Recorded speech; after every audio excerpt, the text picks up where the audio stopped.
Health Walker's retirement this afternoon, so I think we're going to Oh, okay. All right. Well, thank you for coming out. We'll go ahead and get started. First item on our agenda, 2.1, review of the evening's agenda. Do we need to make any changes to mess with Alan and his order of operations? No? Okay. Any future agenda items that we would like to add? Oh, okay. Okay, we'll get right into the reports then. There you are. 3.1, report on interlocal cooperative agreements between Herriman City and Salt Lake County for the installation of traffic signals at Jupiter Crest Road and Rosecrest Road and Sentinel Ridge Boulevard. Autumn Crest and Rosecrest Road. Blake. Okay. So this is just an item on the consent agenda, and here to answer any questions you may have. It's the two signals that we're going to put in coordination with the new high school opening. We're working with Salt Lake County right now to get the boring contracts, not as in boring, sleep boring, but boring power underneath the road. Pretty sure it fits both. We're working with Rocky Mountain Power to get the power connection there. So, as we're looking at it right now, it looks like we're scheduled to be open sometime in July with those signals ahead of the school opening.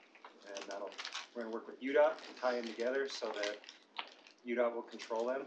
So when we back traffic across Mountain View, they'll be able to open it up, clear the traffic off Mountain View, and keep it safe.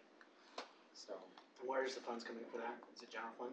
this is part of, we got a funding from the state for that Autumn Crest, which is now Sentinel Ridge Boulevard, and the bids came in such that we could fund both of these signals out of that funding. Can you just talk real quick to the completion of that road all the way out to 134 and timing where we're at on that? I know we had there was a bunch of moving parts there. So we bid it out. Silver Contracting won the bid. They actually submitted their first pay request. You go out there and look, they're working right now. And we have full control of it up to the 13800 South Line. That's the city boundary. Silver Spur also won Riverton's bid. And they're about 3 weeks behind us in the progress. So everything is slated that the road will be open in July. Right now. Open in July. Before school starts. It's mandatory with the contractor that it has to be open before then, or before school starts. There might be some touch-up, manhole top things with the road. Some touch-up like asphalt and curbing and sidewalk. Like manhole covers. Riverton had a little bit harder time with their roadway because they have to realign the creek and they have to run a bunch more utility work in it. We already had sewer, we already had water. Well, some water, we have to run some new water, but our project's a lot simpler. We just have a big curve in it and theirs is dead straight. And then we worked out with Riverton, they're going to build the intersection at 138. And so we're going to go up to the point of that and stop. Their road is going to be concrete, ours is asphalt. They chose to do that. They said that they get better control over it, but it made it a lot more expensive. Our project's about 2.1 million total, and theirs is 4.4. Wow. But they're doing the creek realignment with that as well. And they have a bigger tax assessment. Yep. They had more obligation because of that project. That's right. There was, if I can remember correctly, there was something to do with some of our outfall down in that area. Well, we've got all of that. That property's under contract with a developer right now. And so we're working with that land developer to come up with a solution that incorporates their plans. And so you'll probably be hearing about that sometime in the next 6 months about what their plans are in that area. So the property's going to change hands within the next year. Okay. Thanks, Blake. Yep. Any further questions? Okay, we will move on to 3.2, update regarding the amendment to the fee schedule for Herriman City Police to provide child abuse registration and other miscellaneous charges. Chief Carr. Thank you, sir. So some of this is to bring it in, those things that are not dissimilar to the rest of the city into coordination with the master fee schedule.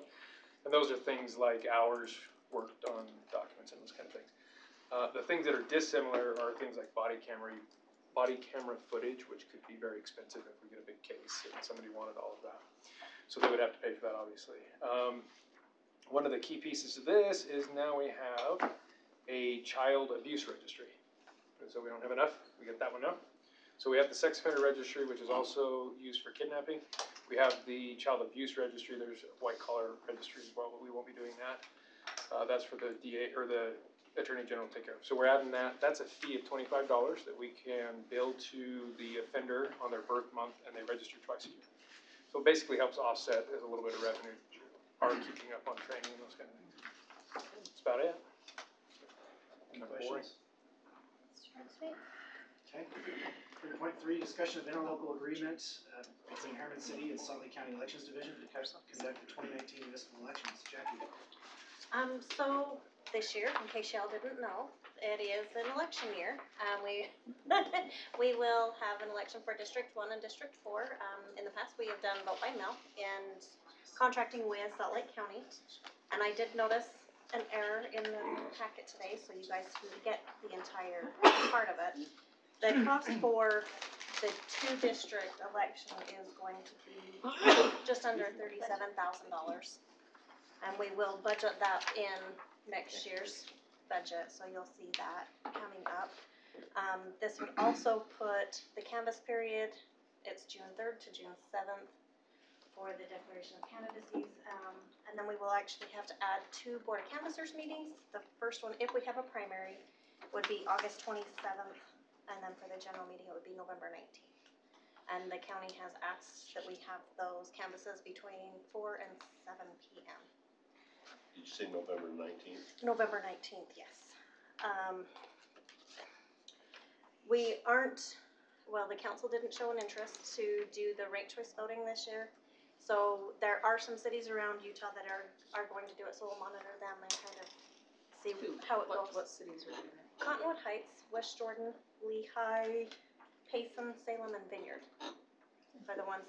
I've been told that they're working with Utah County to contract to be able to do those, but Salt Lake County doesn't offer that. Do you guys have any questions about the contract?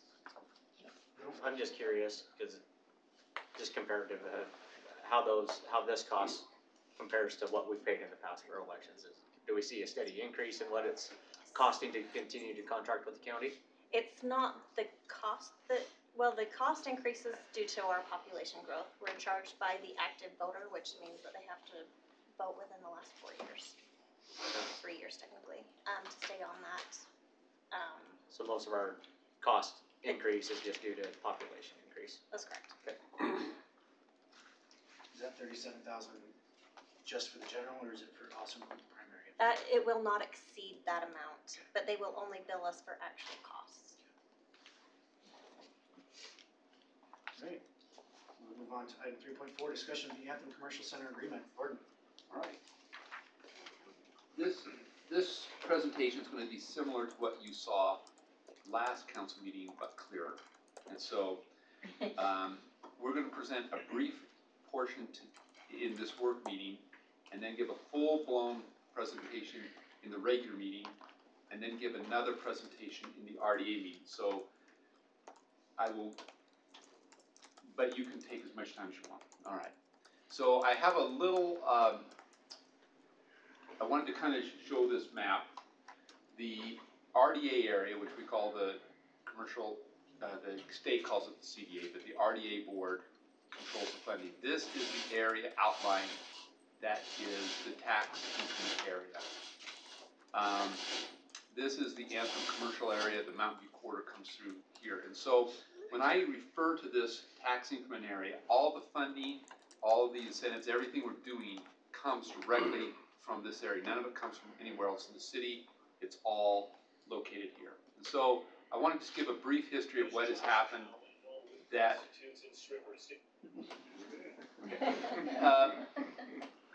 a couple of years ago, we have a couple. Answer is no. That was from the gallery, not the table. This area was sold to Walmart to come in. After a period of time, they made it clear that they had abandoned the project. They still owned 18 acres of this 40-acre pad, which created a problem for us getting any other development going. During that time, this 10-acre piece is now almost developed out, However, this area was not able to go forward, and so there was two large hurdles we had to overcome. One is we had to obtain this property back from Walmart, and two, we had to find a new grocery anchor for this project. So we worked with the developer fairly aggressively, and we found an anchor tenant to come in. The developer had in his contract with Walmart that if they didn't build this Walmart by the end of 2018, he had the right to buy back this property. This property is now going to be closed on next week by Anthem Commercial, so they will own the full 40-acre parcel. The Winco is the grocery anchor. They'll be coming to the Planning Commission on March 20th to 21st for their Planning Commission to get their subdivision and site plan going forward. So let me go through what we did as a city. So we have the city, the redevelopment agency, Anthem Commercial, and Winco. So tonight, what you're going to see is an impact fee waiver, and it does two things. The first thing it does is it cancels a previous ordinance we had to waive impact fees in the Anthem commercial area. That is going to be eliminated. They've already paid some impact fees, and we're going to keep them. That's going to just end at that point. The other thing this does is when we met with Winco, they had... Sorry, Gordon, just for clarity, that was put in place with the old Walmart. The old Walmart, that was So part of we're it. canceling that and wiping the slate clean. That's right. So the Walmart deal didn't work, so now we're starting a new approach, and this is to bring Winco here. Winco had purchased, or not purchased, but had contracted for property outside of the city, and had started their plans and engineering the study. We're getting ready, well on way to build their building. We spent some time talking to them very aggressively, and one of the things that came up clearly is when we invited them to come to Herriman, they were very concerned about our $400,000 transportation impact fee. And so we said, okay, we understand that you don't have to pay that where you're at. Why don't you come and we will waive that for you if you come to the city? And so when you see this impact fee waiver, this is all it does. That's the intent of that waiver. Okay. The next agreement you're going to see, and this one is actually going to be in the RDA, because the city doesn't make this agreement, the RDA makes this agreement. But this is going to amend the agreement with Anthem, because that agreement contemplated a Walmart, now we're doing a Winco, so these are the changes we're making to it. And we'll go through that.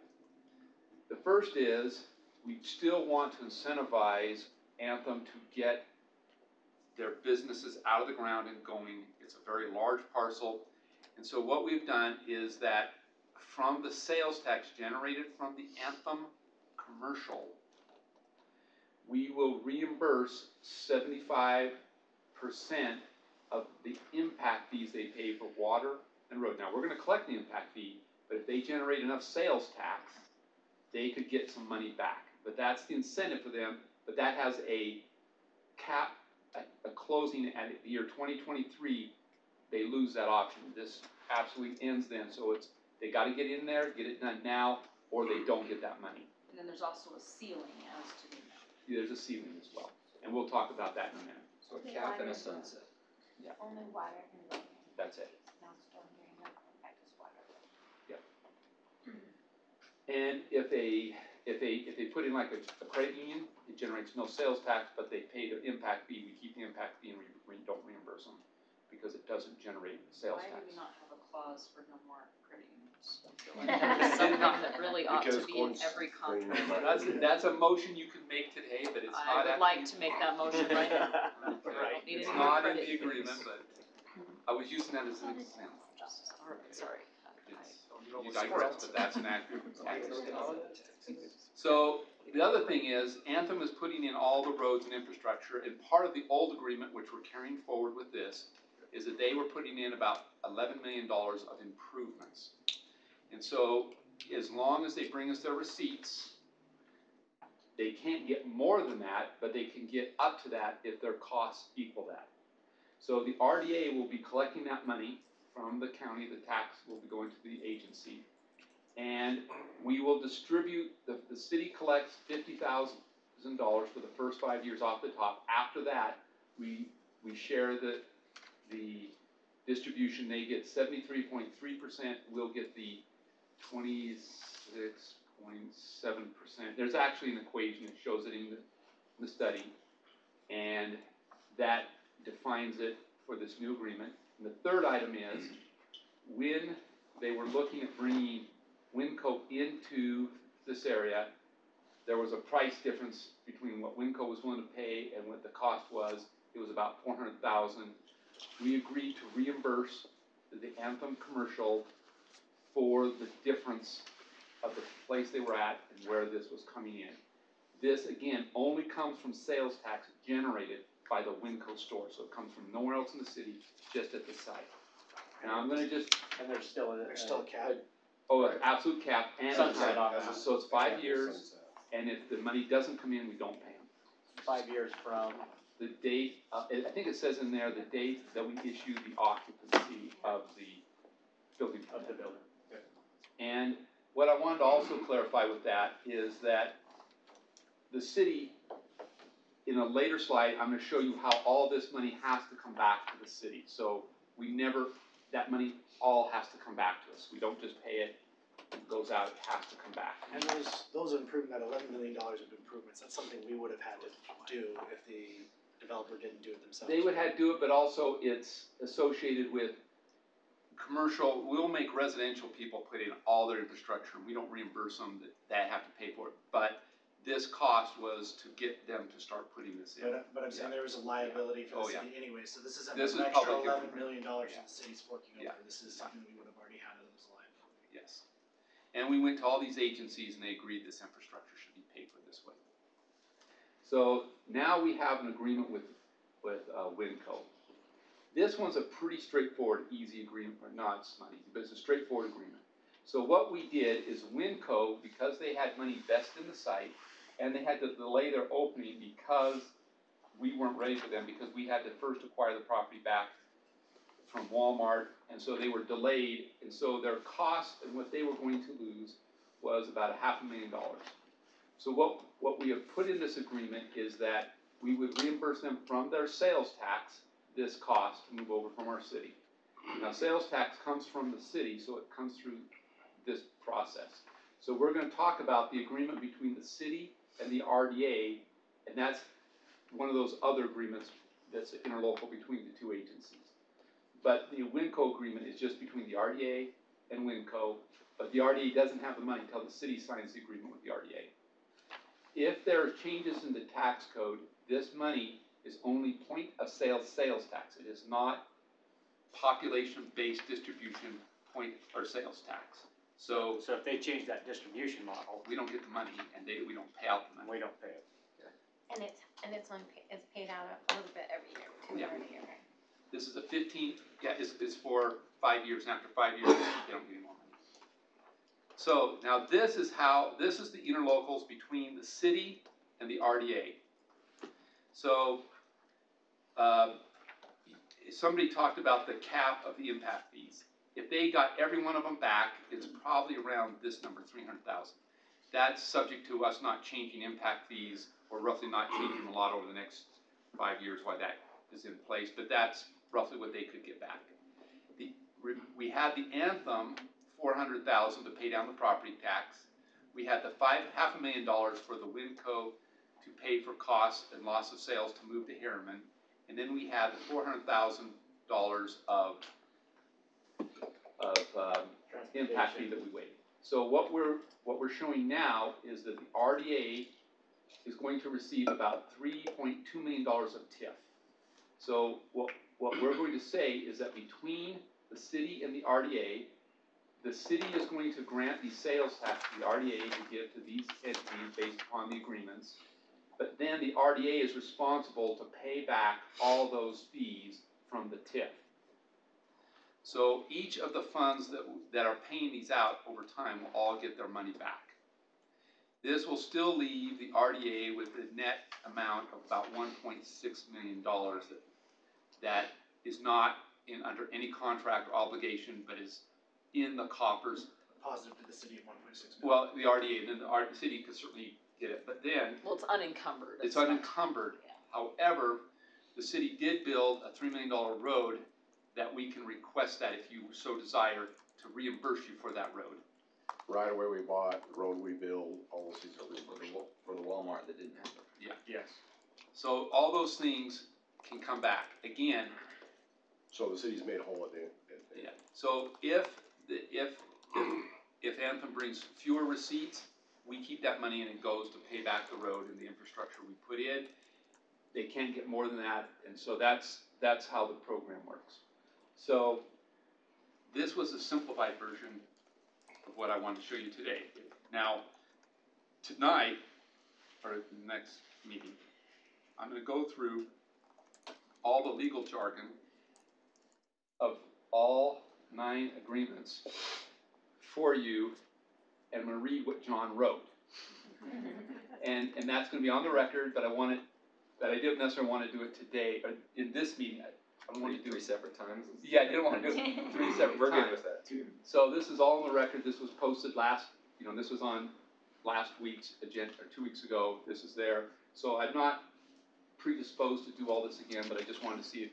Then I'm just going to zip to the very end of this whole PowerPoint. Boom, boom, boom, boom, boom, boom.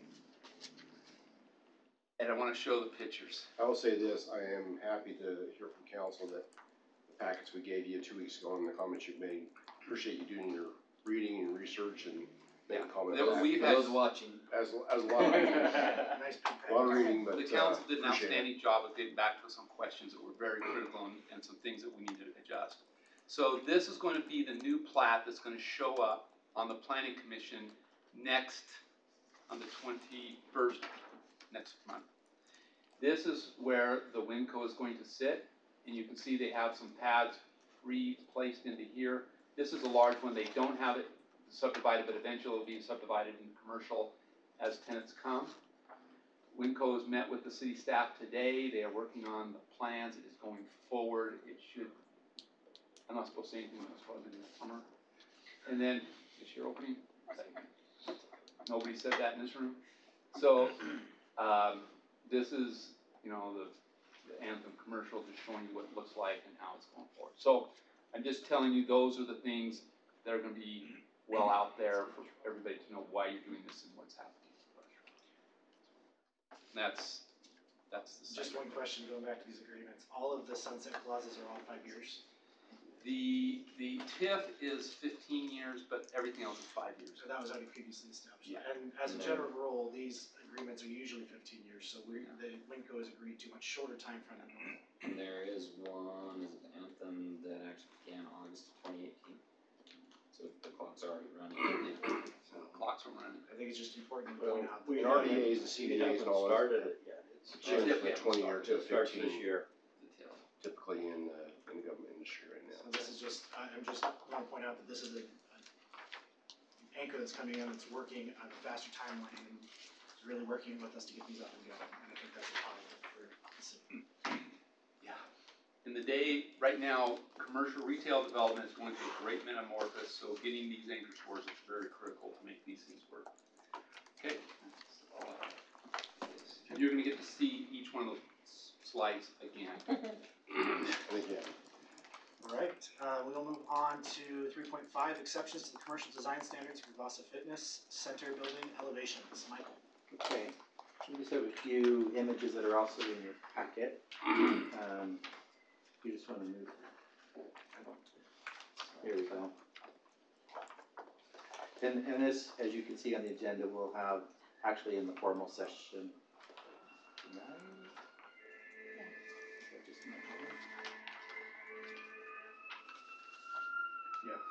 There we go. Yeah, sorry, I just wasn't forwarding. Yeah, so here is a vicinity map showing the location. This request to grant an exception to the commercial design standards that apply to this project was part of a conditional use application. The Planning Commission has heard this item already and has granted the conditional use, with one of the conditions being that the City Council review and consider the applicant's request to modify the commercial design standards. And so that's what is coming before you tonight. But the rest of the conditional use has already been granted by the Planning Commission. This is a small picture of the site plan. As you can see, the store is oriented towards the east. Just kind of zooming in, we do have a residential neighborhood to the west, so behind the property. But there's not gonna be any entrance to the facility on the west side. Right, right. And so these are the elevations that were shown to the Planning Commission at the time of their review. And the commission recommended that there would be an increased masonry where the piers, let me see if I can show this. These piers would, you can see on the front of the building are mostly masonry, almost up to the roof. But on the sides and on the rear, the piers actually stop short, basically about 10 feet up on the building facade, and then the rest of that is a stucco, I believe. So the request was to make some changes to essentially increase those piers, those engaged columns up through the facade. And this is not saving. Anyway, they've made some changes, and they outline those changes in your packet. You have the before and the after elevations, but they did not meet all of the objectives of the planning. So can you specifically point out the things that they did? Yeah. So again, it was they did not increase these piers. Yeah, the slide is not coming out. That's okay. So it's really just comes down to the percent of the masonry. Everything else is the same. This image shows a metal trim that they incorporated.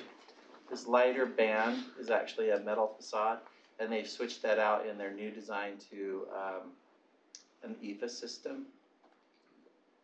So how far off- It's like a stucco. How far off are they on their masonry? What percentage? Yeah, so, hi, I'm Rick Sander, I'm the architect. I'll speak to a couple of the revisions. So we did increase the masonry on the back side. If you look at the image, each of the percentages are actually identified on the plan. So for instance, the main, in the very center below the building, the masonry is 34% and the glazing is 29%. So in the planning commission meeting, they had asked that we combine the glazing and masonry to provide the 60% masonry on the front, 40% on the sides, and 20% on the back. We did not have the wainscot, the dark stone, if you will, on the back side of the elevation until this revision here. So it pretty much brings it just under the 20% requirement. The main reason why it's just shy is it's an incremental change. If we did add anything above 20%, we'd actually be around 30%, and the prominence of that back elevation would start to compete with the sides and front, which we don't want to do. Now, one thing that the commission did actually find acceptable is that in counting the glazing, essentially equating that towards masonry, the commission was of the opinion that we should not sacrifice glazing for masonry, essentially. We'd rather have more glass than less. And actually, in their letter that they gave to you on the front facade, the proposed masonry with the glazing is 63% of the front facade. The sides are 40%, and the rear is 18%. So that's where we really have So is it the reduction. Is the rear the problem then? Yeah.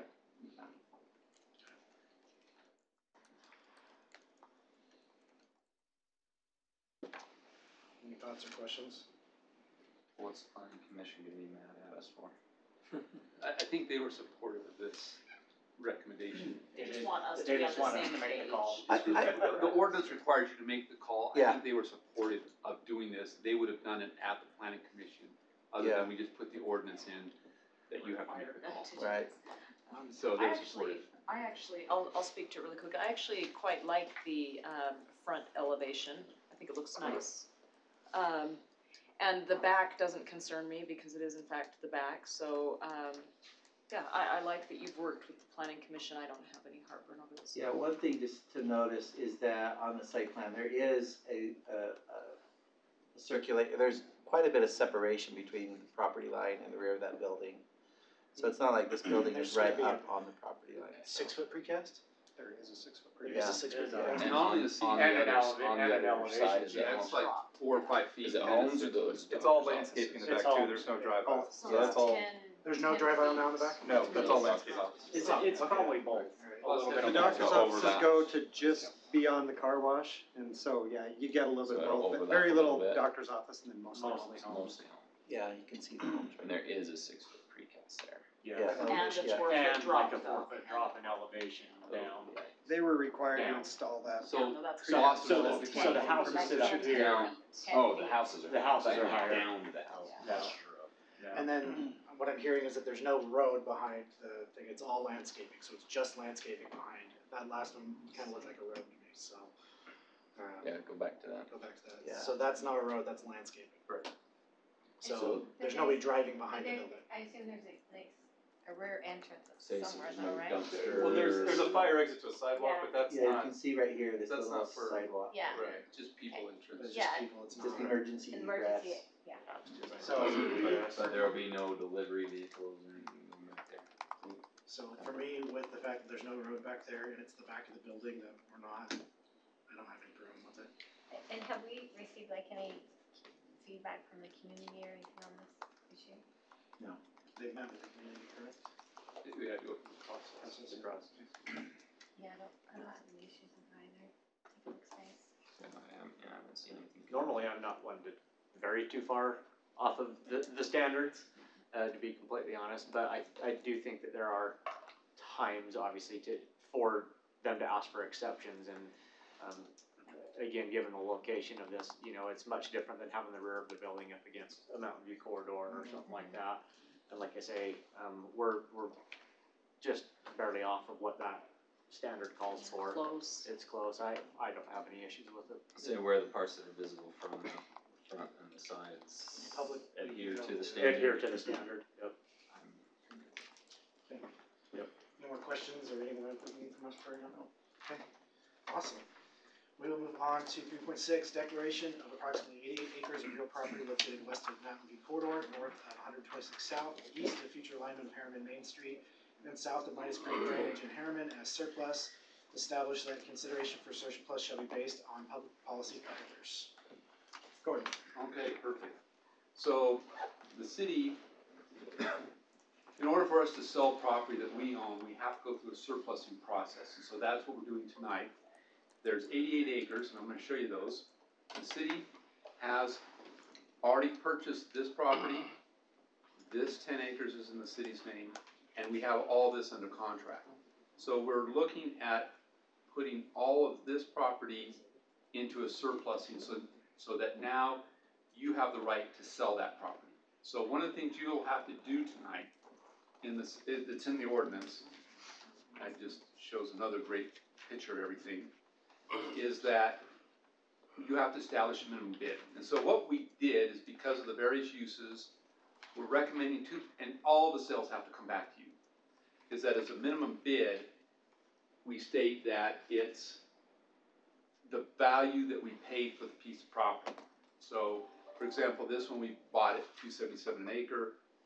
You don't specify $277, but just whatever we paid for that acre, you won't sell for less than that. And then we'll come back to you. In some cases it'll be more, some cases it'll be the same, but it'll never be the less. And you can make the decision as to the type of use, if it's warranted, to give it whatever value. But today, we're just asking you to say, don't lose money. So those shows you the properties. So so if you have any questions, you'll see this tonight, and if you're comfortable, we'd recommend that, because there's a lot of activity. Alan says he can sleep better if I would sell a few acres, and so we want him to sleep better. He only sleeps better if we make a lot of money. Okay, so if you have any questions, you'll see that, that presentation will be before you today at the city council. Okay, fantastic. 3.7, water rate presentation, Justin. Our favorite topic. Did you want to? There's one on it. We'll see. Alright, as Alan's pulling that up here, so this water rate study analysis was done in conjunction with Zions Bank and Matt Millis, which I think you all are familiar with. at some point. So, you know, it's been a while since we've done the water rate study. As we're getting the slides pulled up here, maybe I'll talk a little bit to it. 2014 was the last time. And really to not have a need for a water rate increase for almost 5 years is actually a good thing. Parts of that I think are to do with the massive growth we've been seeing. We've had, you know, revenues coming in with growth. And I think financially and operationally we've been managing the funds fairly well. So moving forward, let's see what else can I say with Alan. We were doing so well. Oh, that's fine. Just to note, for those watching, 2014 means none of us were here the last time this was done.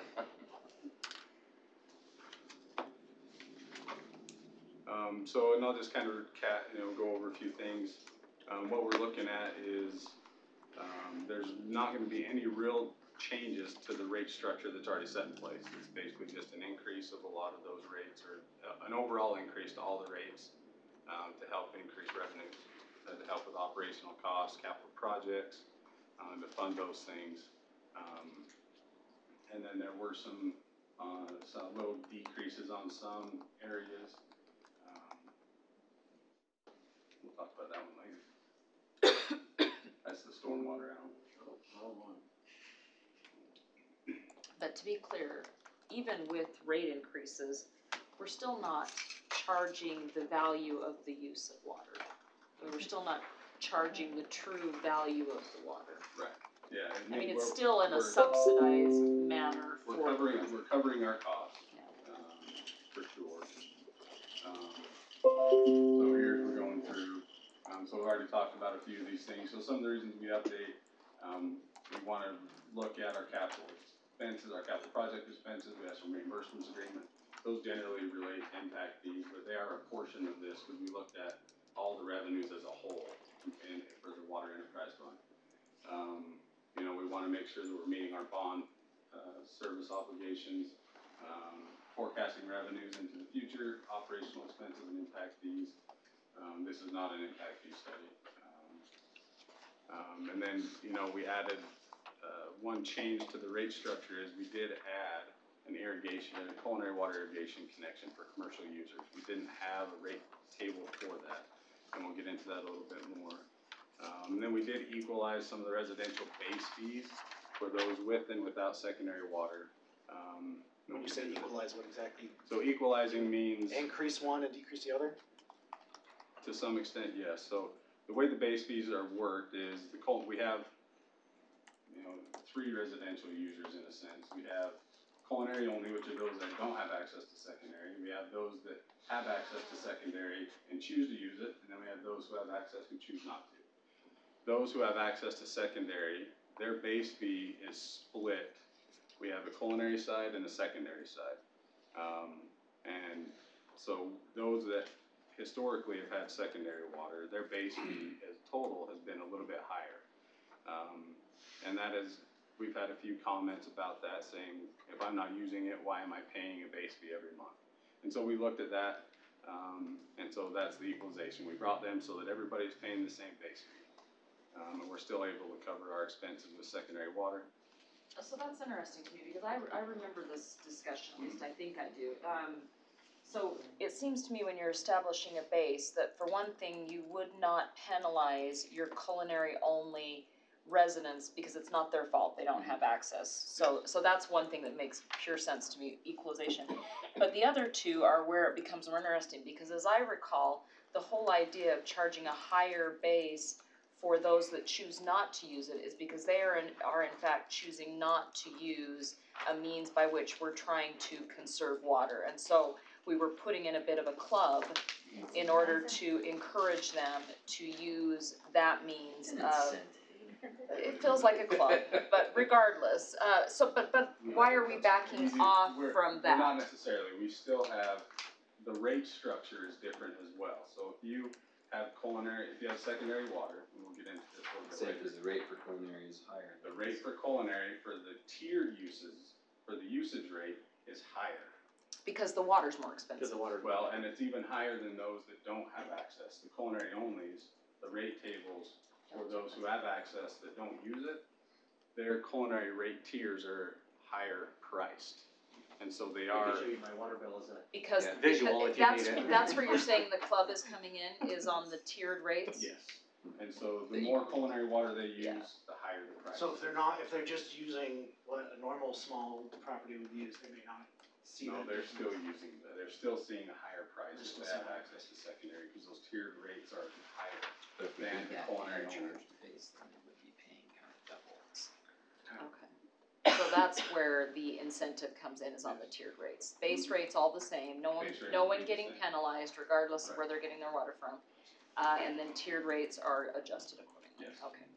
Yeah, cause I do I just personally think it's important to keep in an incentive of sorts to use the secondary water system that we're putting a lot of money into. Yes. And that structure is still in place. Asking for a connection. I can't get it either. Some of the just financial status, like I said, you know, overall, the system financially and operationally has been managed well. We've been able to fund some repair and replacement projects and capital projects. We do have somewhat of a phased approach into this, where we're looking at increasing the rates multiple years at a lower increase instead of, you know, and we're really only looking at about a 2% per year increase. So it's really low since we haven't raised anything for 5 years. It's actually very minimal increase. Over that 5 years, what was our inflation cost? On that? It was 3.5%, I think. was Roughly our inflation rate. Per year? Plus a little bit of scale, so if you took into account inflationary costs plus just adding that many more connections. But that's 3.5 per year. You're probably looking at a combined total of maybe 5.5. So this increase that we're looking at over the course of 4 years isn't even gonna keep up with the inflation.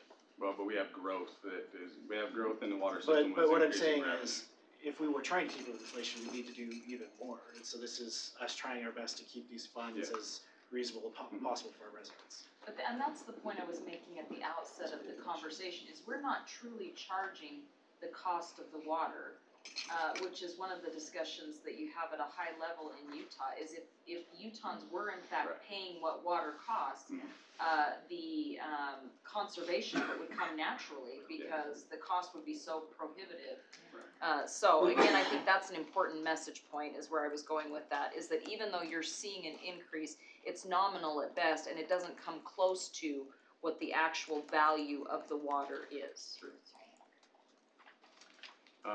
And so, you know, coming down here, you know, like I said, we'll increase kind of as a phased approach, looking at this over several years.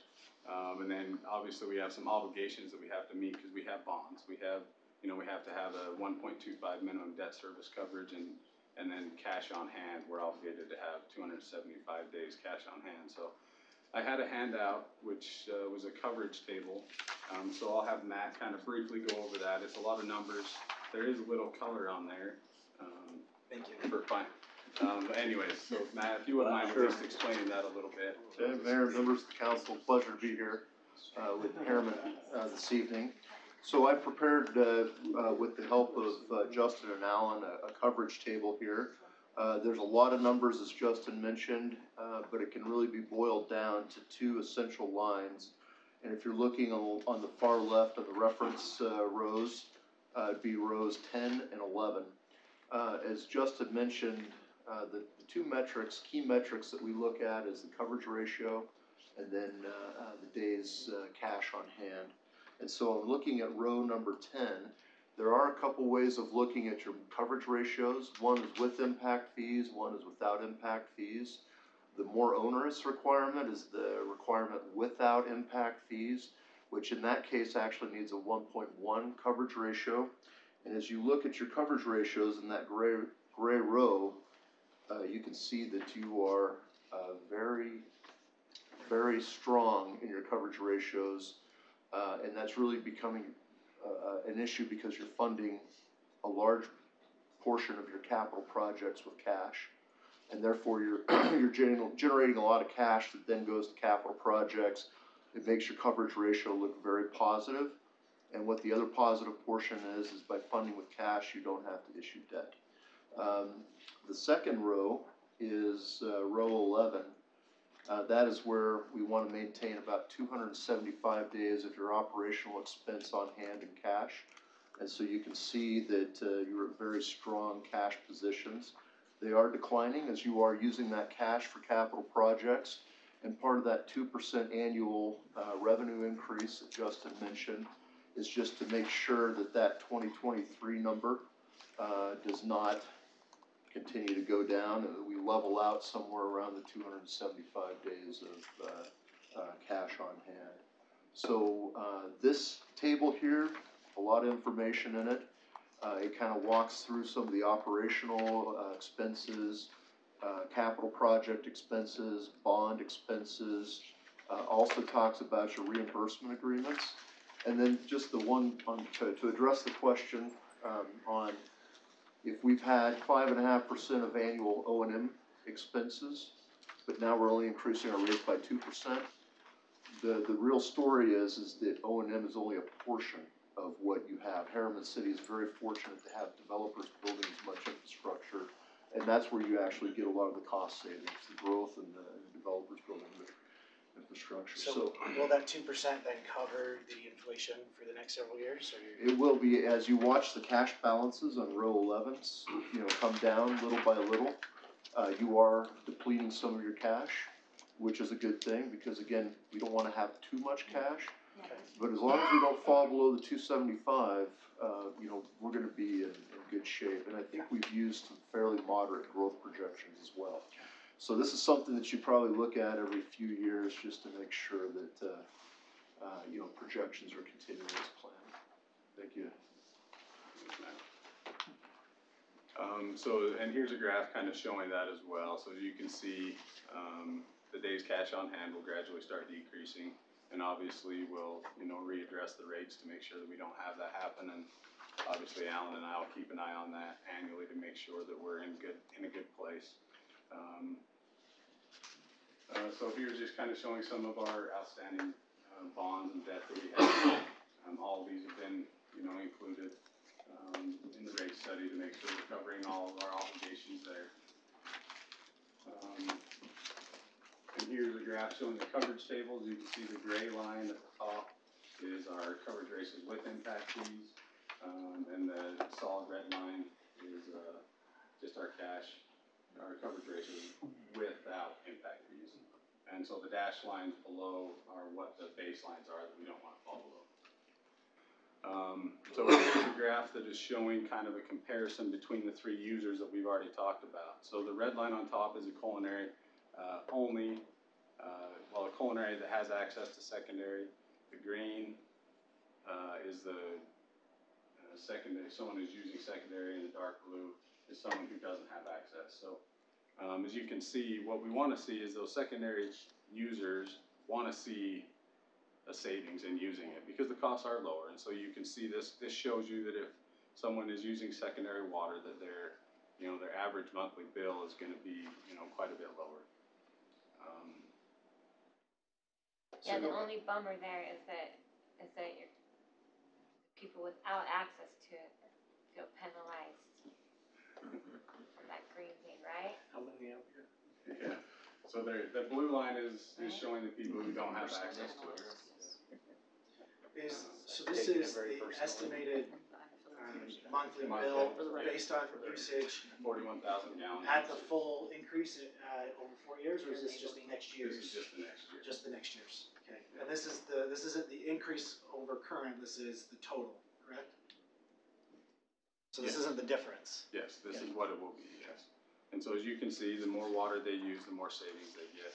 And that red line, Nicole, is showing what you explained is if they have access but aren't using secondary water, their rates are higher. Higher than yours, 'cause you don't have. So on average, this increase will be about $1, $1.08 per month for them. There is that small reduction in the secondary like we talked about. So that will equate to about $1 less per month for those because the base rate is going away, but the user fee is going up about the 2%. And so there's about $1 per month saving there. And then those with, and so here's where you see the base fee defined. So the secondary base fee is $9.28, And then they also get the $18.55 culinary base fee when the other users that don't have access to secondary, their base fee is the $27.83. So we've kind of split that in the areas where they do have access to split up those operational costs into the appropriate funds. That average that you referenced there, is that average, I guess, just average usage of all, of people in those different Yes. categories? Yes. Okay. And so that's generally, we're mostly related, we're mostly talking about residential connections here. And so they will see, you know, about $1.08 per month increase on those. And this just kind of goes to show usage and annual costs. So the top is the proposed rate and the lower table is the current rate. You can see in annual usage, those that use culinary water are using about 170,000 gallons a year. Those with access to secondary, they're using about 163, and that's culinary water. And so we are seeing a reduction in culinary water use because those rates are a little bit higher. And then secondary water users, you can see those who have access to secondary are using about 25% more water. So their annual bill is actually higher than those that are only using culinary water to water, but that's because I think that they're seeing the lower water and they say it's secondary water, so I'm gonna use more. So maybe we need to train them on that because it's still water. It is. If you compare this to a lot of other areas that don't meter, they're using a lot more water. And so we're actually still conserving secondary water because we have a tiered rate structure and our metering. And so you can see the difference there. On average, the people who have secondary access but aren't using it, they have about a 4% increase over the culinary only users. And the secondary connected, even though their annual bill is higher, their rate is about 18% lower on their total cost per 1,000 gallons. And here just kind of shows a graph of the different users, the annual bills, and then seeing that 2% increase over the next several years. Just a comparison there. And so we'll get into commercial rates. So the commercial rate was set to where if they were a commercial user, it's based on meter size, and they have the base fee is tiered based on meter size. So the larger the meter, the higher the base fee, but they have always had a flat rate, consumption rate. Because a commercial user, for most times indoor, they really can't control their water consumption inside. It is what it costs to make their business run. And so we don't really want to penalize the commercial for just operating the way they need to. Generally, you want to see the conservation come from outdoor water usage. And so what we saw was in those commercial tiers and rates, we didn't have a conservation tier in there for outdoor water. And so we're putting one in, we're adding rate tables to allow for any culinary connection that's used for irrigation. We'll see a tiered structure now so that we can try and promote conservation. And so and then just goes on about the 2% increases for the commercial, and that is a 2% increase overall for all water bills. And then the commercial irrigation meters to promote those conservation rates. And this just goes on a little bit more to talk about that. Anyway, so I think that's a good thing to try and promote conservation everywhere, not just our residential connections, but our commercial connections. And then just kind of wrap up. So, this rate study I think is a good rate study. It's a solid one. It shows that we don't have to increase very much. 2% increase isn't that much. So we're looking to bring this back on the March 13th for approval. And then pending those approvals, we're looking at implementing this July 1. And so we'll and try and follow our budget year. So we'll look at approving them, but then holding them until July 1 to start those. That's our recommendation. So any questions? If we enact this, what would be the estimated length before we review this again? Would it be 4 years? Are we looking at? No, we review our revenues and expenses on an annual basis through the budget process. But we wouldn't expect to have to go through this kind of a process again for several years, It correct? doesn't seem that way unless we have A major change somewhere. Unless it's not working. Yeah. But we're looking, like I said, about a 2% increase for the next several years. and then But this is intended to kind of set an expectation and not, have to redo this every year. So. Yep. Any further questions? I think there's obviously, as Nicole already mentioned, it, there's, as with everything that we do, there's an education component there about, because anytime you talk about obviously increasing anything, people have concerns about that, but, again, I think this is modest in comparison to what we've, experienced in other areas, and, again, to Nicole's point, some education that goes along with, that we're still not paying what it truly costs. So, I think that's a good component of this as we move down the road of potentially enacting this increase. All right, thank you. Appreciate it. Move on to discussion pertaining the proposed text changes to the land use ordinance to amend the approved fencing materials. Micah. Hopefully the slides will work better this time. Wrong presentation. That was fast. Yeah, that's what it was supposed to be. It should be after these. Yeah. See that? Not supposed to be blank. Here it is. Okay.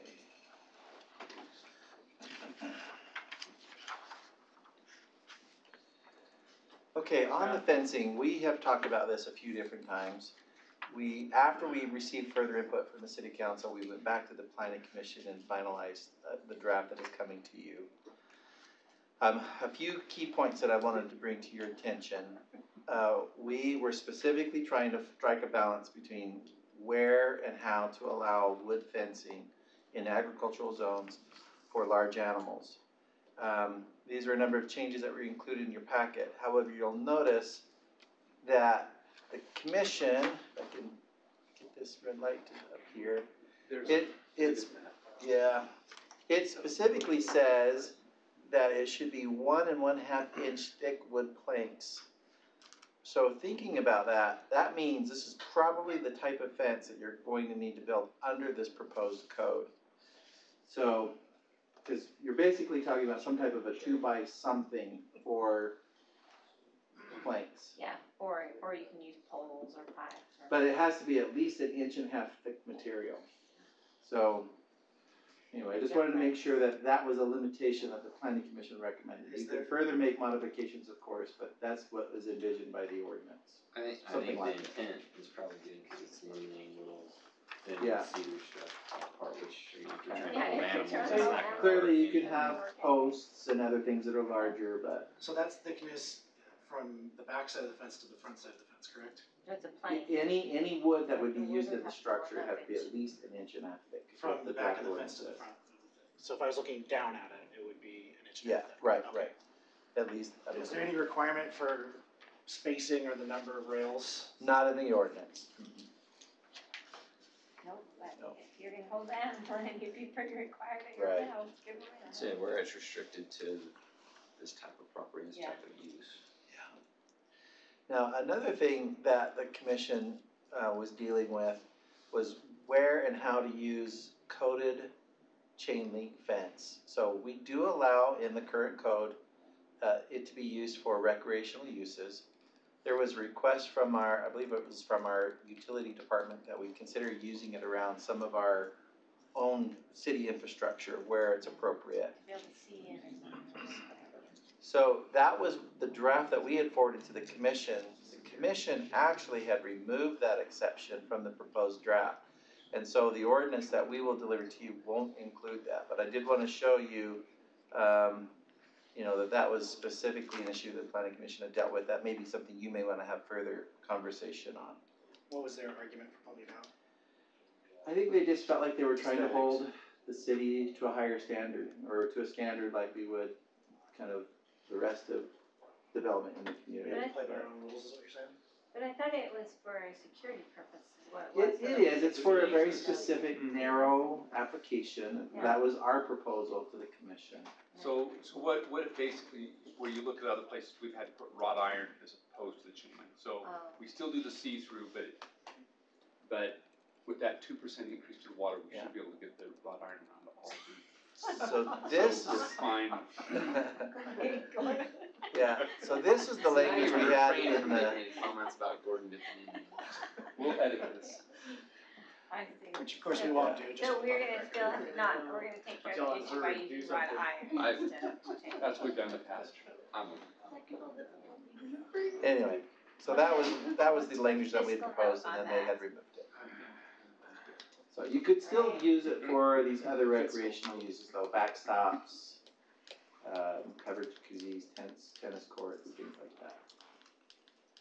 Okay, so those are the key highlights I wanted to What bring to about a attention on the dog run? fencing. Can you use it for a dog run? I have an issue on the chain link, can I speak up? Sure, please. The reason it came about, and I know that what the planning commission intends to make our city look nice, not have it look run down. But we've been very successful in the school district, really don't have to listen to us about what type of fence they put up, they can put up whatever they want. All schools have actually complied with our wishes. The black coated vinyl and chain link, which they like to have a visual see-through, they will not go the cost of wrought iron, Jordan School District will not. We're on our own tank sites and stuff, it doesn't very pragmatic, spend brick pillars and wrought iron, put that around those facilities, so I think somewhere we gotta have in there is flexibility. I get it, we push, say the residents can't have it, but the city can, that's kind of a bad, message to send to. But we're Well, typically. the residents if we- also if we had want you to protect taxpayer Right, dollars. areas, you're right, areas where we are sympathetic about what kind of fence is right next to residential, right in the cemetery, we put a very nice fence. A tank that's up on a hill that we're trying to secure, we don't want galvanized, because galvanized, if you know, when you look at it, look around your cities, the galvanized poles stick out versus the black poles. Making that black, it kind of blends in with the landscape versus glare at you. So I would ask the council to have that as consideration. I don't know how Michael would word that, but, that night, I'm very passionate, I'm done with vinyl in our city, it just, we're always repairing it, we're always having issues with it. It's a visual barrier, it's not a barrier if you want safety or those things you want. I do not like vinyl along busy roads, cause, cars come off the road if you not notice. And because we've had precast walls in certain areas that save it from going in the house. So, I typically, I don't get involved in these planning issues, but I've been always passionate about how our city looks, and I would've stopped vinyl fence along many years ago if I could've, I'm a single person. As you know, the city manager, I can voice my opinion respectively, but it's your decision to make those decisions on how we have our city look. But the way this is currently proposed is that if there is an application that's deemed necessary for chain link, it still has to be black vinyl coated. Well, that was our proposal to the commission, and the commission removed that. But what we got in the. They removed the black vinyl coating? Yeah, for the, public utility sites, it's still there for recreational uses. Okay, and that's what I'm trying Yeah. to clarify, it still Yes. is. But even in the recreational uses, it still has to be black vinyl coated, Yes. correct? Yes. So, the point you were bringing up was really at the utility sites. The utility side, because we want safety, but yet it's hard. If you put a precast wall, I get over a precast wall easier than I can a black Right. wood chain link fence with razor wire on top, just saying.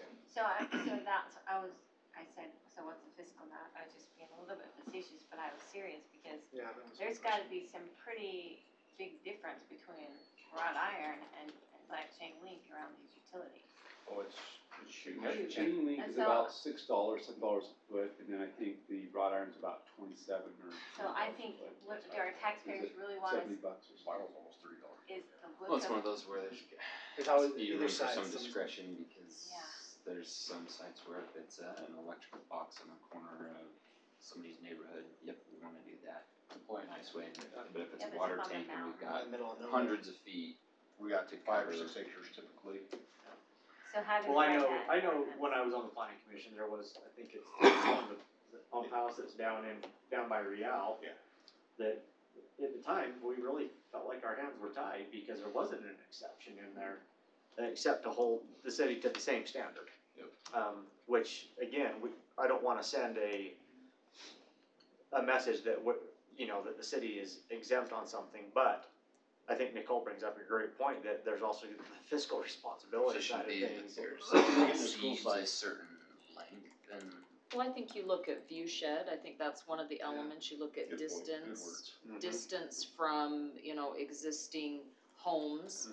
And then I do think you put in that exception that if it's deemed, more cost efficient and it's for use on a structure that falls within, as I said, is not causing view shed issues, is not so close, that we look to an option that still meets a standard but is less expensive. If you drive around. So we're not being the city, wasteful. we actually, the city and other government agencies, whether it be a charter school or the school district, have been very careful what they do. Atmos put wrought iron and pillars along what fronts the road, back behind the school with a black vinyl chain link. They didn't have to do those things.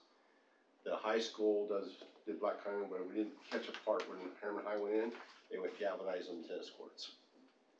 But they can still do what they want. They just missed that. They apologized to them after that school was built. But if you go drive around and really pay attention, your black components blend into your landscape and fit with the public eye view better, the glaring points, the shiny objects. So I think all of us agree that if we're gonna do chain link, it should always, obviously be black vinyl coated chain link. So I don't mind we can come back and have a condition and you guys give us a decision on that every time we have something come up, but,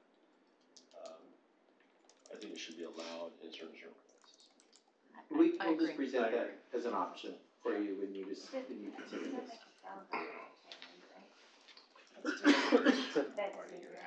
I do wanna make comment, if the planning commission's watching, which I think they do sometime within the next 24 hours, see what the council's doing. I will say they did work hard on this, and I will also say, I love people wanting to take ownership and care about how our community looks and how it develops. Yeah, and want it to be held to the same standard. You know how I feel about the look, right? Oh, yeah. Alright, any further input from the council on this one? I agree. We need to find a way to do more. Alright, we will go to 3.9, discussion pertaining to the request to remove certain uses from the definition of outdoor recreation and entertainment. Okay.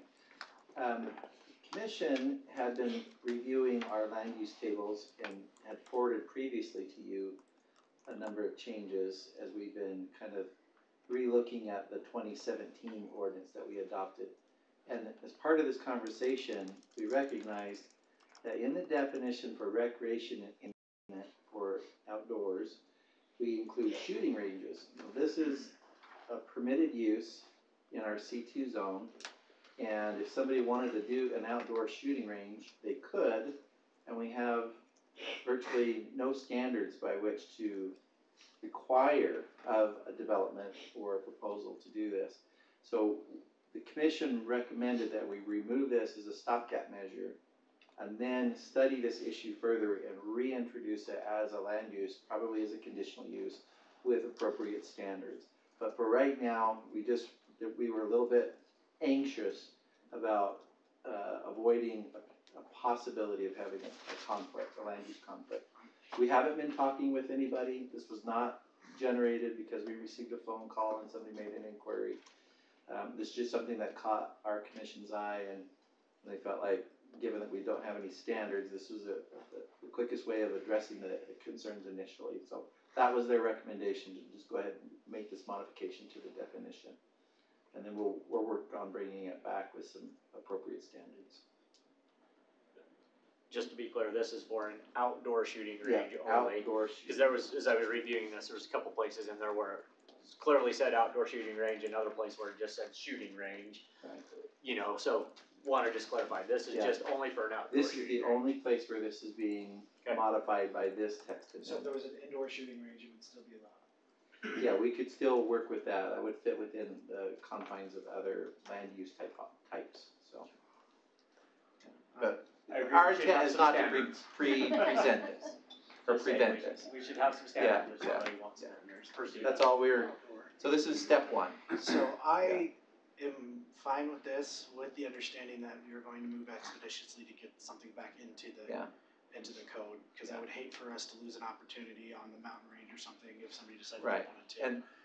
Or running problems with our police department or something if we needed to set up a range for them. Right. Would be my concern. So just setting up some, bringing it back quickly, not necessarily rush, but so that we're not leaving this hanging out there for 5 years with no code. Right, I agree. Any other questions or concerns on that one? No. Okay, discussion to the text change to the land development code to create an accessory building chapter.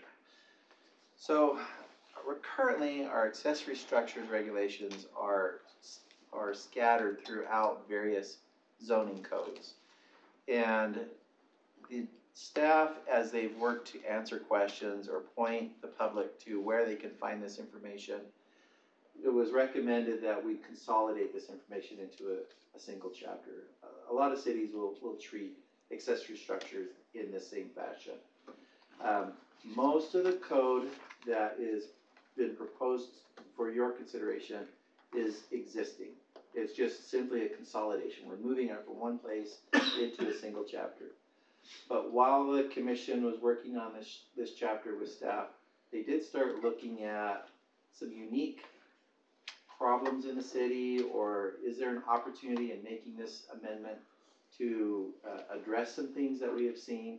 So I wanted to point out some new parts of this chapter that you'll be looking at in the future. Again, this is just for discussion tonight. We'll schedule this for an action in the future. So one of them is dealing with some of our zones do allow for an accessory building to be located within a front yard. This would be more like our larger zones or agricultural zones. However, it also says that the accessory structure has to meet the same setback as for the main dwelling. So what typically happens is that pushes that accessory building further back into the lot, and people have been complaining that it doesn't allow them to have an efficient use of their lots. So in this scenario, we've proposed an exception so that if you have a front yard of a home that faces onto the side yard of an adjoining property, that the accessory building could actually have the same setback as the side yard setback for this home right here. So that's all that this text does, is just allow for a side yard setback to match what's happening on the other side of the property line. Does it restrict it to, How far? that setback could only be where it adjoins that side yard, so that it couldn't stick it on the other side? Yeah, so it says the minimum side yard setback of an accessory structure may be equal to or more than the minimum side yard setback requirement for the main building on the adjacent lot. So it could go anywhere through here. Right? But it has Yeah. to be adjacent to it. So is there some language you could put in that restricts it to only the area that is adjacent? That's covered by the fence. It There's does, this gonna be does somebody not. that wants to put a shed Well, on that's the what, other that's side. what, that's what concern is, they're gonna wanna put a shed in the front yard on the other side because they have a really wide property, but because technically, at one little point, they're gonna wanna say, well, we can do it anywhere on there. And I would agree with Jared that, almost to the point of how do we keep it from going too far out in front of the other property, that's the Yeah. concern. Okay. There's always gonna be somebody. Yeah, That does that. and this was kind of a unique scenario. I don't know how often we really deal with this. But it was just a proposal from the planning commission. And I like that idea, Yeah. cause we saw several real Yeah. examples of Yeah. that, but I could see somebody putting a garage on the one side where it makes sense, and then Okay. putting a dumpy shed on the other side. Let us model that a little bit and see if we really do have a problem or not, but you may be right, maybe there's some additional protections that we need in the proposal. And are we gonna be, the other thing is I don't wanna put an accessory building entirely in front of the main building, that we're blocking the entire view of the main building. Cause, having it cover a little bit from the street where you can see the entire, main building from the street, but I don't think the intent is to allow us to have buildings where you're blocking the home. Right. And the I home think is if we now. put that wording that they can only do it where it's adjacent to the other side yard, it would do away with that. And that's just as we're looking at that, just if that would be my concern. I just don't wanna see us having people put accessory buildings completely in front of their actual home. What I'll do when we bring this back to you is I will model what is currently allowed, and then what can be done under the proposal, and maybe if we discover we need some refinements, we'll propose that to you as well. Another thing, our current ordinance talks about matching the design of the accessory structure with the main building. This proposal gives a little more language and explanation as far as what we're trying to achieve. This is an example of what we're hoping that our design standards will, get in the built environment under this ordinance. So again, it's just providing a little more language. The current ordinance talks about matching materials for primary and street-facing facades. It does not specifically prohibit the use of vinyl or aluminum siding on non-street facing elevations, and so this one actually does address that issue. Because I believe that was the intent, that we weren't trying to have vinyl or aluminum covered accessory structures. Mike, what yes. about in the, seemed like I was just looking for it, it talked about, again, visible from the street, but what about in those cases, again, larger yards, where, someone's building an accessory garage in the back, and either because of the distance from the yard, shape of the lot, or even fencing, that is virtually, the front facing is virtually not visible from the street at all. Is there, the language in there as it stands right now would still require them basically to put those materials on the front of the garage, even though it's not gonna be visible by essentially anybody, is that correct? So the higher standards are for front of the facade and street facing elevations. In your scenario, you're saying that it may not be visible from the street at all. Even though it's a street facing or, front facing, that it's not, for example, on my street, we have fairly large lots, they're half acre, some are a little bit more. Accessory buildings that are in the back, and either because of the size of the lot or because of fencing at the house already, they're behind a fence. That's never going to be visible from the street, anyways. I know that's getting a little. I think you'd have to propose an amendment even further then, if that's what you want to do as a council. Because there's, like I say, now it's saying, it's got finished types in there, but like you say, there's buildings in the community that are all metal, that are the exact same colors of their homes, and look very nice, and they're low maintenance, but they really don't impact anybody. But they don't impact anybody. Yeah. I agree. There is an exception in agricultural zones, right, for larger buildings. So but it's specific to housing animals too. Yeah, it is. It's specific. So, like I say, in those areas with larger lots, I just think that this, I definitely agree with, again, keeping that standard high for the look and feel of our community. But like I say, I think that in some areas that it's a cost that just simply doesn't serve any purpose. Doesn't serve a purpose. Like if you wanted to build a nice shop in your backyard and you have a wire thing, it's like, and it's a metal building, it would be prohibited. Yes. Yeah. We can propose some options for that. Again, and I know we've talked about this at the planning commission level because of orientation. Maybe it comes in, but your garage sits to where the street facing side is not the front of the garage because of how you're going to access it.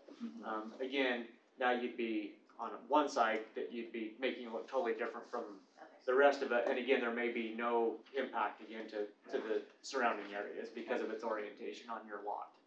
Which is why I was trying to say, if we can word it in making sure it doesn't cover the front, it doesn't block the front of the house, that I think removes some of that concern, like that one in Rosecrest that we were looking at, that it's clearly there's enough room for an accessory structure on the side and it won't block the front of the house, just the shape of the lot was causing the problems with the current ordinance. And so maybe that might be a way of addressing that so that we're not. Like I say, I don't want to unduly burden people with more cost if it truly just doesn't serve a better purpose. Sure. Another exception that is being proposed is dealing with tough sheds or structures that are 200 square feet or less. As most of you know, probably you don't need a building code per se for that size of a structure. We do want to make sure it still is compliant with setbacks and that it's secured to the ground.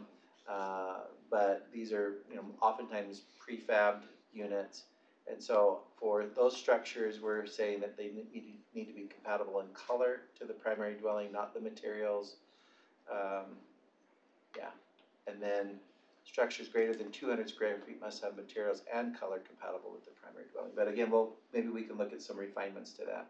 I have many issues with that too. With the wind we've had lately, if you didn't Yeah. have something heavy in one of those, your setback is gonna be changed by morning. Yeah. Your neighbor. Another thing I wanted to do is, because this is such a large change, it's impacting lots of sections of the code. Our codifier will do a preview of this ordinance for us to try and catch any other little, reference errors or things like that. We want to try and have this as clean as possible. So it may be a little while before you see this, because we need to forward this to our codifier, have them review it and give us a feedback, and then we'll make sure we bring you a clean recommendation for your review. So I have a question. So what if you wanted to have a red chicken coop? You can't, sorry, it's against ordinance. Is your house red? I need more information. Exactly. I'm just saying, maybe we're being a little nitpicky on some She of lives this at stuff. Zaxby's. Yes, she may. Do you know what I'm saying? Yeah. I mean, what if you wanted to just have a little red chicken coop in your Got backyard? some You sad couldn't have chickens it. if you live at Zaxby's. I almost agree with you on this one. Anything under the 200 feet, these prefab, I mean, they come in a bunch of different colors that are generally fairly neutral. I've never seen any bright green ones, and is it a problem that we need to create a solution for that we don't have yet? Well, let's face it, they're gonna buy whatever's on sale at Costco. Exactly. So I kind of agree with Sharon. If it's less than 200 square feet, yeah, I don't see why we wanna restrict. Yeah, I just don't think we should be restricting things that are that small. Completely I can run fair. to IFA and find a really cool, I mean, it shouldn't be Really so nice big, Because but the really next cool thing- chicken coop that's red and it's prohibited. Yes, The there's next some thing is. Did we have any- we're well, gonna tell did them we what have- kind of swing set Did they we have want. anything in the code that exempted these particular standards for anything that dealt with animals? That's a good Maybe the question. exemption's already there. Not that I Yes. recall, but we did change from match Well, no, That's only my on dog. to farms, compatible. basically. And so Sherry, actually, I think I in your detail. case, And I also have I would say the jackets. red chicken coop is compatible. We're not saying it has to be the same. We purposely went away from that language in the current code. We're not using the term matching right now. Yeah, I just think color compatible, I don't know, I think it's just I just think it should go away. That's so Well, up to a person's interpretation, well, it's compatible to me. so here's You know what I mean? Jared, he's got a tan color tie and he has a blue I'm not sure pinstripe that's suit. compatible. It's compatible, right? It's not the same color, but it's There's compatible. the Jerry. hole in the, See? in the. So, I would- that's how I would interpret that. Same Oh, color. that's See? good, that's good. So I would I just interpret think it Right. that color way. compatible, color compatible is And pretty, cufflinks. I agree Tough with you, but language. like you say, if Yeah, we're so- having chickens, it's. yeah. Jackie's just looking it up and it shows that ag buildings are exempt. On So your- I like the color compatible, particularly where we have this particular exception, and knowing, and frankly, I like the that's subjective in nature. I would like to keep it there and know that it's subjective and at least be able to have a conversation about it versus removing it and eliminating any possibility of having something that flows nicely. It's not a sore thumb. So whose definition of color compatible wins? If you have two neighbors come in and say they built this, and that neighbor says, well, I think it's compatible, and the other neighbor says, I don't think it's compatible, whose definition of In compatible? administrative interpretation. Yours. But see, Well, then that tends creates a to- problem for us too, right? Well, Right, to the but community that's why you get development the job. director. There's an interpretation. Okay. Something Anyway, else to I- put on your Ran for platform for office. reelection. So, is My that- definition of The compatibility. Colors. Okay. Compatible, Like color colors. compatibility, yes. It's just difference of opinion, it's all good, just Okay. work on it and bring it Well, back. I think you've all made good comments, and we'll research those issues and be prepared to give you more information the next time you see this. Thanks for looking up the chicken. I'm okay with making it if we have an exception Oh. for agriculture. I forgot, there was one other. There's oftentimes this confusion that whether or not a pergola or these trellis type structures are subject to our accessory regulations. Most cities they do require that they comply with setbacks and heights and things. So we were just trying to create some definition for that in this proposal. That is new as well. I think that's the last item. Okay with, for the attic to be compatible with the same silk roof. They It just are, only has 3 feet and that's it. yeah, just has a setback. Just has to have a setback. I think we've had a lot of people trying to argue their way around the setback requirements, so that's why we wanted to add something in the ordinance. We're saying that it is an accessory structure. Because by our definition, it occupies space on the ground, and so therefore it is a structure.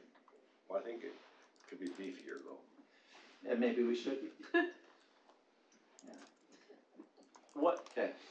Mike, one more question. I know Yeah. that in the recap, it was there was the ordinance requires an accessory building located within the rear yard to have a minimum rear and side yard setback of 3, but the planning commission recommended 1. 1, yes, so this had 3 feet, and then they said, we wanna reduce it to 1.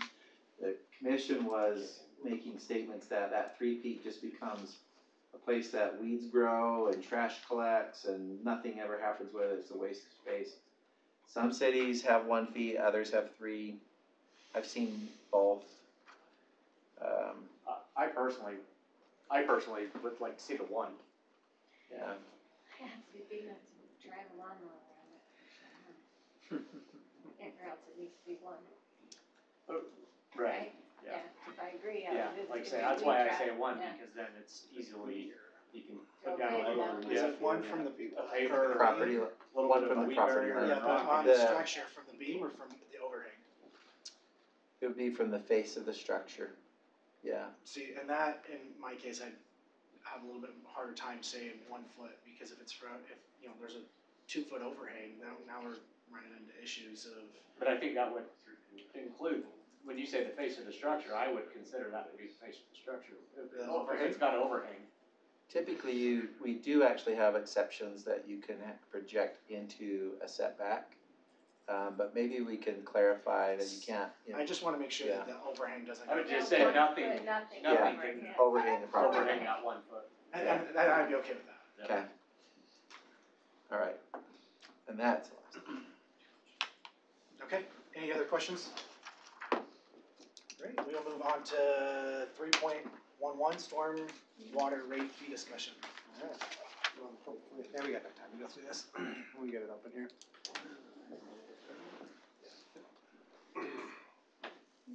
Here we go. So I want to give a little background. I know we've talked about this a lot of times, but for the people watching, we kicked off a stormwater utility fee study on the basis that we are mandated to run a stormwater program. The program has a handful of requirements, comes down from the EPA, and we are monitored for 6 control measures. And so that's kind of the background of it. We're going to set up this program to be in compliance with these minimum control measures from the EPA. Our audit, kind of a little background on that. We were audited March 14th and 15th of 2017. They gave us results about a year later. We replied within the month, as required by the State Department of Environmental Quality. And I listed the key deficiencies found. Those are all part of those minimum control measures that I talked about. And then I just wanted to list a few dates. I went back through some presentations, and these are the times that we've talked about this program and being in compliance in the past. And I think there are actually a couple more back in 2015, 2014, we actually talked about it. So, it's not the first time we've all heard it, I guess I'm getting at that. So we've done a study. We hired Bowen Collins. We had a competitive bid, they won. They have extensive experience with our stormwater system. They've done our stormwater impact fee analysis, our master plan, and they've done several utility fee studies for other municipalities in the valley, throughout the state. They're very trusted in their work. They're very good at what they do. So we hired them. We've got a draft study that's done. We're tidying it up before we get it to the council for review. We also set up a stormwater steering committee. We had a series of 3 meetings. We reached out to the community facilitators to find residents that wanted to participate in that committee. We were hoping for a little bit better turnout, but we did end up with 3 residents that came to every meeting, and they had a lot of input, and it was really good to have That in itself is impressive. We also had a handful of city staff on that the steering committee.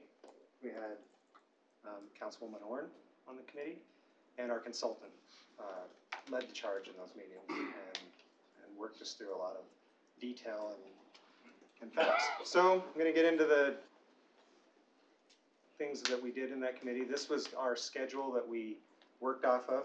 We're a little bit behind it, but we're still pretty darn close to being on schedule. So we're in the public process period right now, and I'll get into that in a minute. But these are some of the things that we discussed, setting up what the program would be and studying how to actually implement the fee. So we started off with the basis that this is our current model for our program that we run. The residents, the customers, pay taxes, comes in as general fund, and we run the whole program through that. And also snowplow and run our capital projects, everything else through this one program.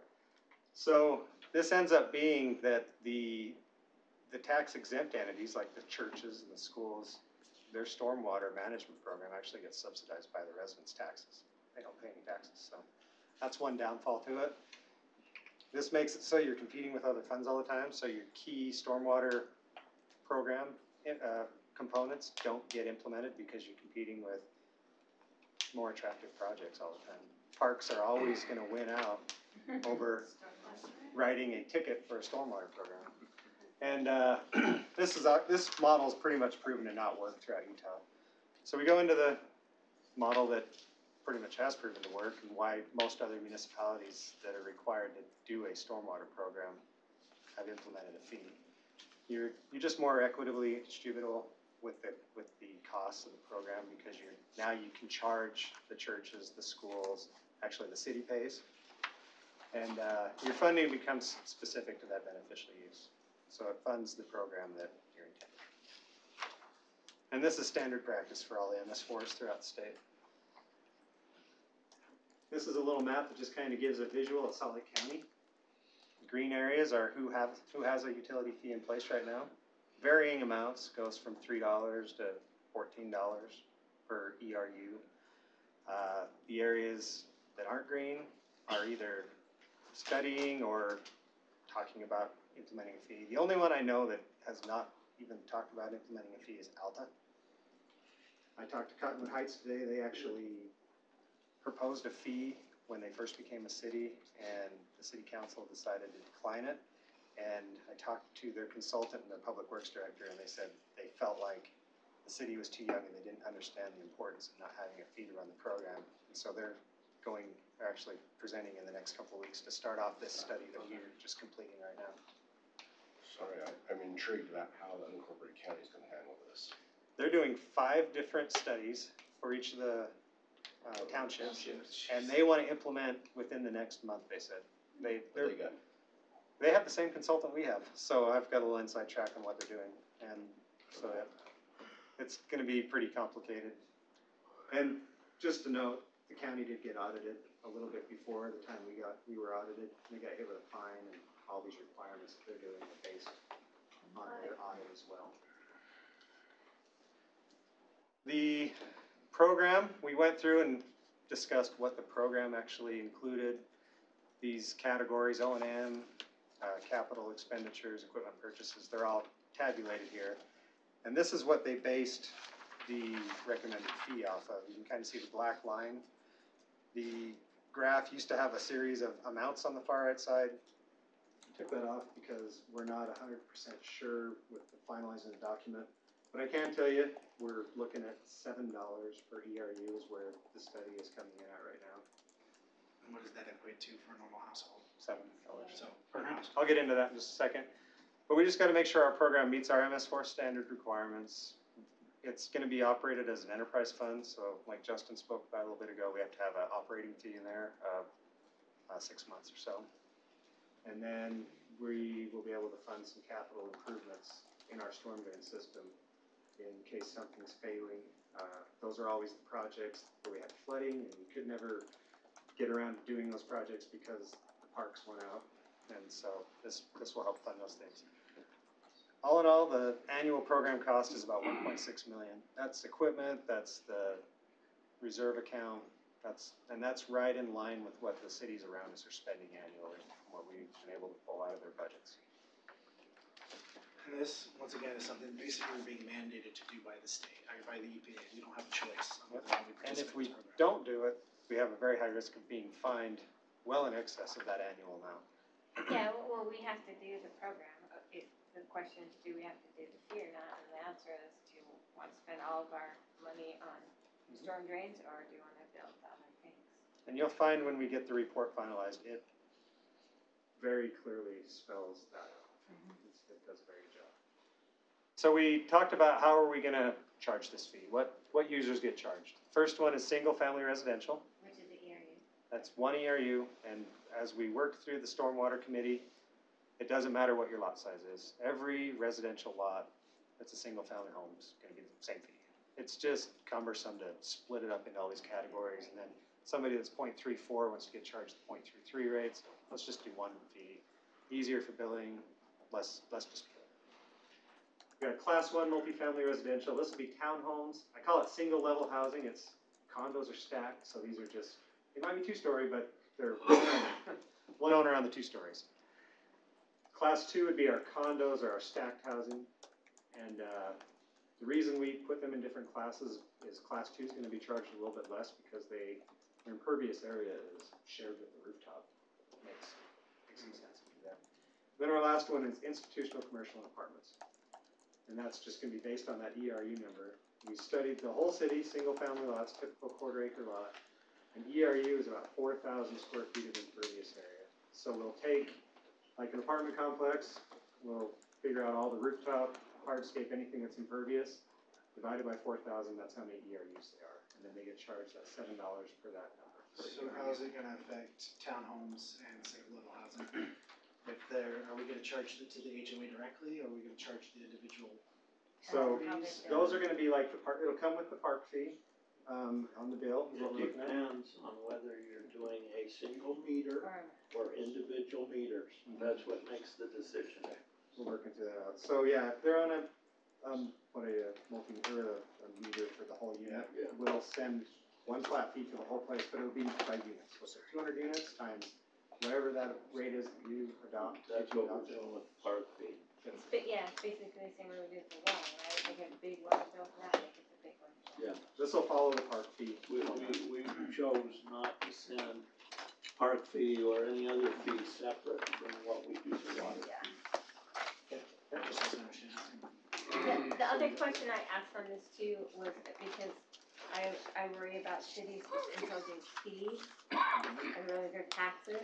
And I'm like, why aren't we just calling it a tax? I brought this up in the meetings. And the reason why we wouldn't want to have this be a tax is again, because anybody that's nonprofit, churches, schools and things like that who really impact this wouldn't pay anything. And again, we continue to subsidize it. So it's important to have it as a fee.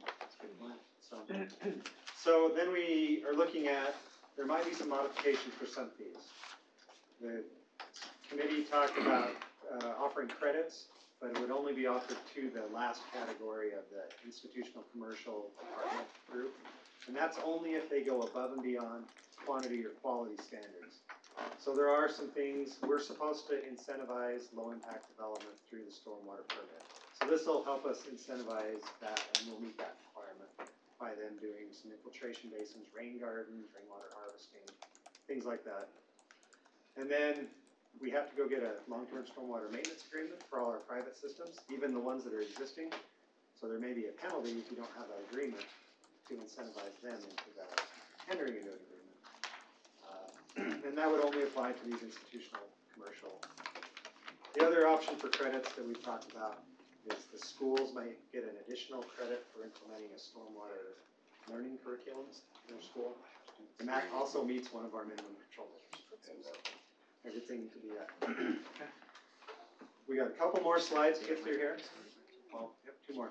So some of the considerations we have is this will be included on the water bill. The water portion of the bill gets collected last, so that way if people aren't paying the bill, we could shut off their water to make sure that this fee gets collected. The committee recommended a flat fee with no incremental increases, but the council could always decide to index the fee with increases to keep up with inflation. We kind of cover that because of our growth. So we're in a unique situation in the valley with the growth that we have. City property will also be required to pay a fee, I talked about it earlier, but streets are exempt, so we won't have to pay for our streets, but parks and things like that. And then the recommendation will be every 3 to 4 years to review this fee and make sure it's meeting the requirements of the program and adjust it. On the last slide, this is our tentative schedule. We want to have an open house March 14th in the council chambers is where we're planning right now because the community room is taken. We want to finalize the report later in March, along with a letter from the Stormwater Steering Committee of our recommendations, and then present to the council March 27th or April 10th, depending on when the meeting falls. And that'll be the time to make the decision with the recommendations. So, can I answer any questions now or later if you have any? Okay. Good job. Thanks.